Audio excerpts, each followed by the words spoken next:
Je te mets en contexte. Il y a une belle brise de vent. T'as les deux pieds dans l'eau. Gros soleil, 35 degrés dans les Caraïbes. T'as ton petit margarita à la main et tout à coup, tu te fais frapper. Bang! Tu viens d'attraper la maladie des Caraïbes. Et si je passais plus de temps ici que 2 semaines ou une semaine, ici, ça s'étendait sur plusieurs mois de vie. Et donc, à ce moment-là, il y a plein de questions qui vont s'imposer à toi. Combien ça coûte? Qu'est-ce qu'il faut que je fasse? Qu'est-ce qu'il faut que je fasse en premier? Et comment faire pour ne pas... pour éviter les arnaques, en fait. Donc, à ce moment-là, je vous dirais que il y a des bases essentielles pour être capable de faire un projet de si grande envergure. Euh, le prix, le type d'habitation, c'est quelque chose qui est vraiment super important. Ensuite, les risques à éviter. Les personnes ressources sont importantes aussi. Qu'est-ce qu'il faut qu'on sache? Donc, je me présente, je m'appelle Judith Bilodeau. En 2020, pendant la pandémie, j'ai choisi d'acheter un terrain au Costa Rica où je bâtis une maison. Et dans la vie de tous les jours, moi, ici au Québec, je suis courtier immobilier. Donc, je suis habituée avec la paperasse, je suis habituée avec les délais, je suis habituée avec les aspects légaux. Donc, j'ai passé au travers de ce chemin ardu et j'ai appris sur le tas au fur et à mesure et j'ai réussi, en fait.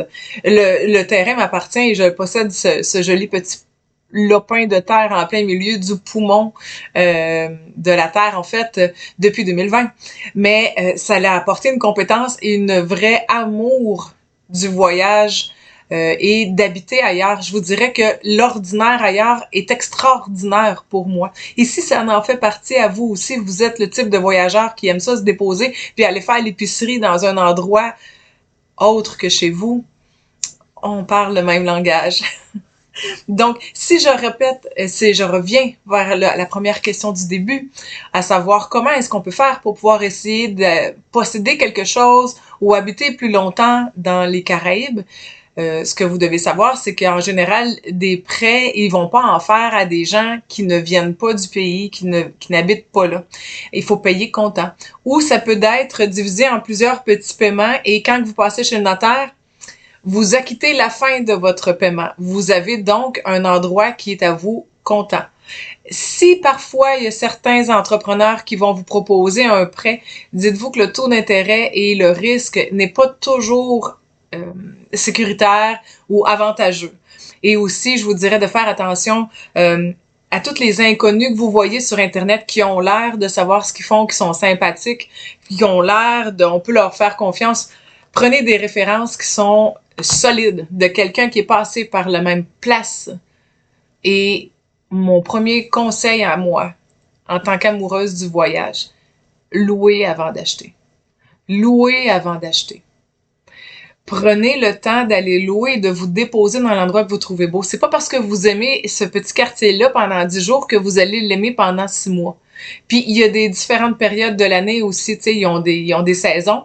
Il y a la saison touristique, il y a la basse saison, il y a la saison des orages. Il y a beaucoup de choses à savoir, donc louez avant d'acheter. Préparez votre financement tranquillement, votre projet lentement. C'est ça la vitesse des Caraïbes, de toute façon. Trop vite, moi, je serais inquiète. Ensuite, des fois, si vous avez $1 million puis vous voulez payer cash puis que vous l'avez dans une semaine, allez-y. Mais pour toutes les autres personnes qui sont comme moi, en fait, louez avant d'acheter. Moi, j'ai fabriqué un accompagnement pour pouvoir vous aider à structurer votre projet. J'ai pas l'intention de vous faire acheter un bien immobilier du tout, mais je veux vous aider à structurer votre projet. Je veux vous accompagner là-dedans. Donc, j'ai fait plus de 20 vidéos et PDF. Ils étaient disponibles en 2023, mais là, je suis dans la version rafraîchie qui va apparaître en janvier 2026. On la met à jour, c'est important. Et il y a plein de liens. Vous avez aussi la possibilité de pouvoir me parler pendant votre démarche, à savoir où est-ce que vous en êtes, comment est-ce que je peux essayer de vous aider. Et je fabrique aussi des petits voyages pour pouvoir essayer d'aider les gens à aller voir différents endroits pour pouvoir choisir l'endroit où est-ce qu'on veut aller. Donc, moi, ce que j'aurais à vous demander aujourd'hui, je veux savoir si vous avez déjà loué une maison ou un appartement quand vous allez en voyage. Répondez sous la vidéo. Si vous aimez ce que je suis en train de pouvoir partager comme contenu, cliquez j'aime, partager ou taguez quelqu'un en dessous de la vidéo qui pourrait être intéressé par ce que je suis en train de nommer. J'offre sous la vidéo d'ailleurs un petit questionnaire pour pouvoir essayer de vous aider à le premier chemin de réflexion à avoir quand on commence. C'est quoi les vraies bonnes questions qu'on devrait se poser avant de commencer à pouvoir injecter de l'argent, du temps et de l'énergie dans ce projet-là. Ensuite, je vous donne en cadeau la parfaite liste du Carry-On pour pouvoir essayer de vous aider à ne pas oublier quelque chose quand vous partez en voyage. Que vous soyez en couple, seul, que vous soyez retraité, en famille, que vous soyez geek, sportif ou un peu bohème, j'ai fait des listes pour chacun d'entre vous avec des petits essentiels. Donc, je m'appelle Judith Bilodeau. Vous pouvez continuer à suivre mes vidéos. L'accompagnement s'appelle L'immobilier d'ailleurs, habiter le monde autrement. À très bientôt.